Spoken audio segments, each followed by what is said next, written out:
So happy Independence Day. Yay. We're celebrating freedom, right? We're celebrating freedom. And freedom means so many different things to so many different people. There's freedom from physical confinement. There's freedom from oppression. There's freedom of choice. There's freedom of religion. There's freedom to pursue life, liberty, and happiness. And we want all of those and more, right? And we deserve it. And we want everyone to have those same freedoms, don't we? Creating a world that works for everyone. That's one of the mottos in Unity. It's also the core idea from which our sacred activism team was developed, creating a world that works for everyone. And today, the freedom I want to talk about is the freedom that comes from an awakened consciousness through spiritual practices. So through spiritual practices, we awaken our consciousness and we experience freedom. All right. So last week, I introduced our talk series for this month based on the book, The Anatomy of Peace. And we've actually started our book study group where we were getting together and discussing in detail these ideas and working with these ideas, practicing them. It's not too late to join. So if you would like to explore these ideas more fully, join us Friday morning. You don't even need to leave your house. It's on Zoom, Friday morning from 10 to 12. It's a really great group. So the Anatomy of Peace really dissects how peace is created, how peace is created in our relationships and in our lives. You know, it's not just about visualizing world peace.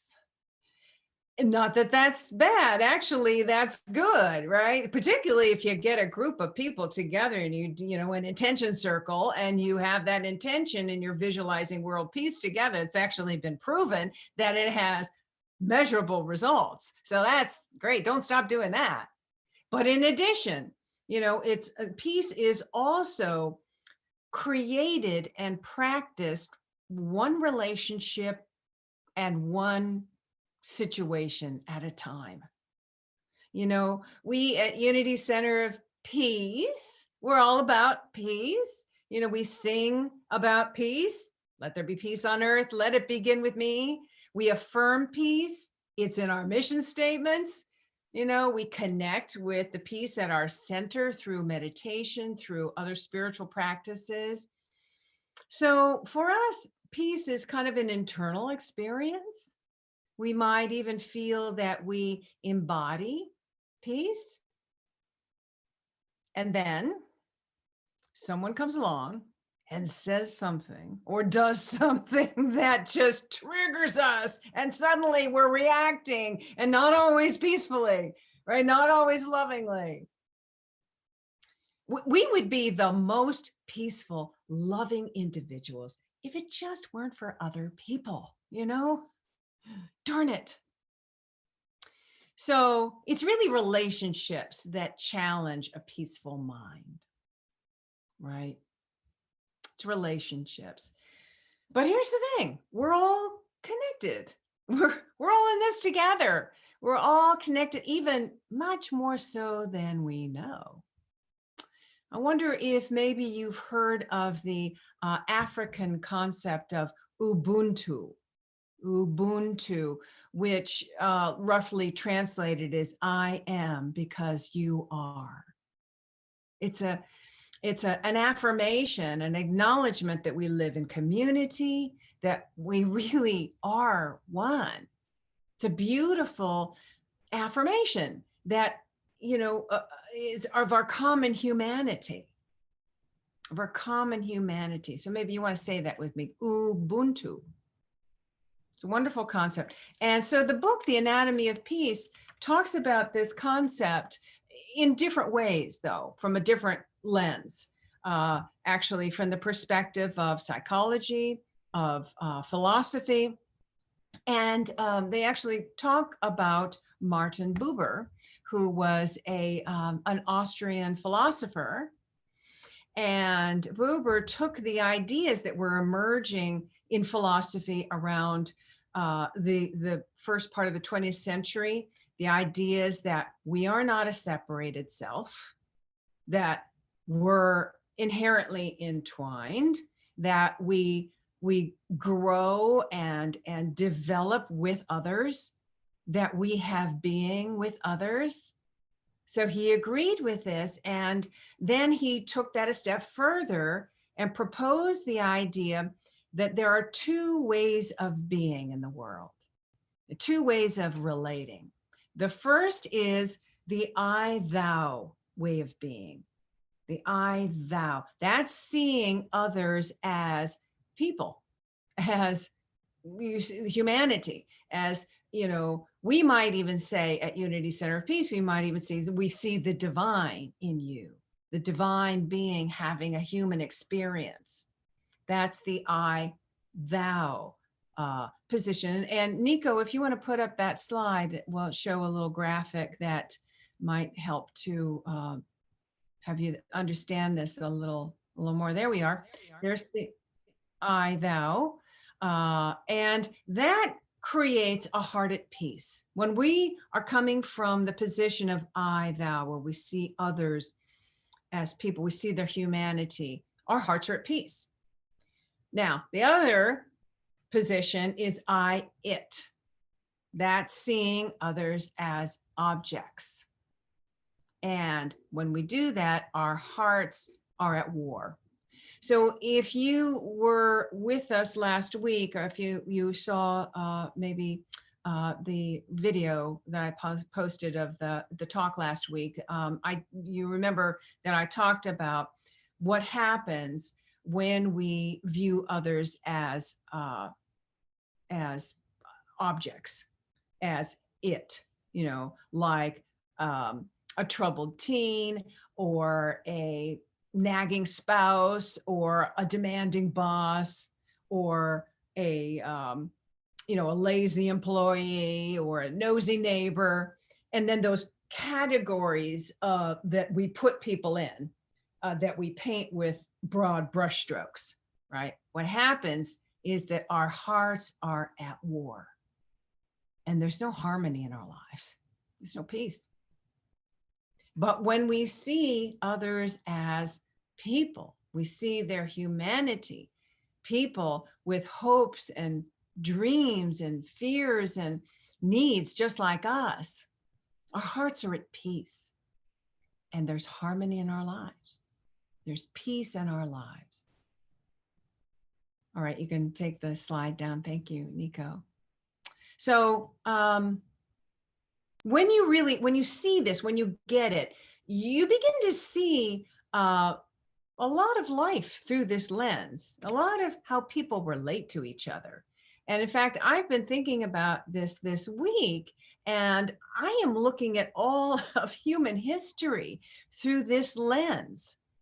You can kind of see man's inhumanity to man begins with an I-it position, right? To see others as an object, or something that irrelevant, something that doesn't matter, or we might say an obstacle to getting what we want, or a vehicle to getting what we want.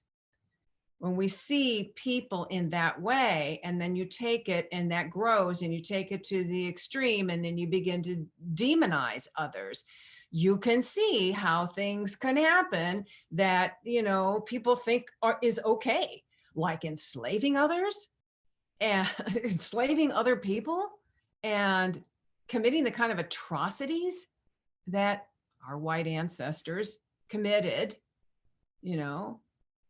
That's where that starts. Also, same thing goes for Europeans who came and settled the New World, and how they really treated Native peoples, the first Nations people, right?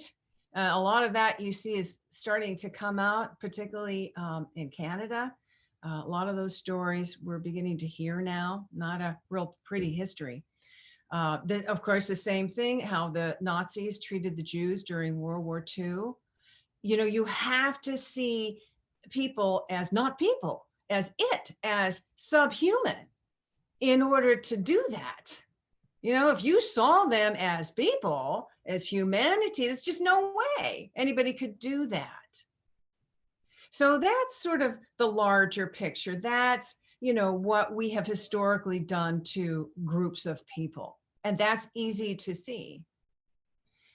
It's not as easy to see when we do a similar thing, albeit not quite so extreme, but on a smaller scale, when we do it in our own lives, when we think of others as it, when we forget their humanity, right? When we forget that they're a divine being having a human experience, sometimes momentarily we forget, right? Even with our friends and family members, we can forget. And then maybe we see them as an obstacle to getting what we want, or as a vehicle to getting what we want, or as irrelevant, right? And then that's when conflict begins to start. That's when our hearts are at war and we have conflict. Now, conflict can be the result of a misunderstanding or a disagreement. And as long as our hearts are at peace, we can move through that disagreement. We can resolve it easily, right? Of course, we're going to disagree with each other. That's just the nature of things.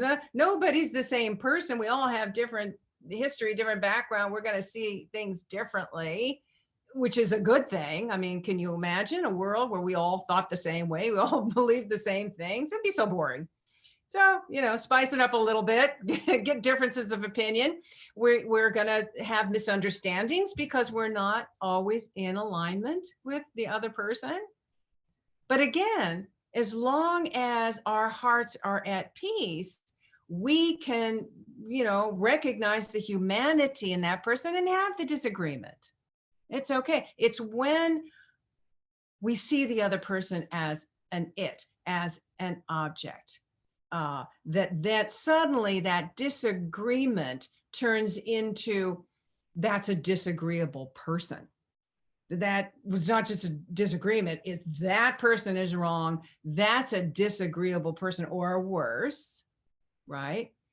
And that's when the book tells us that we can provoke hurtful behavior from the other person.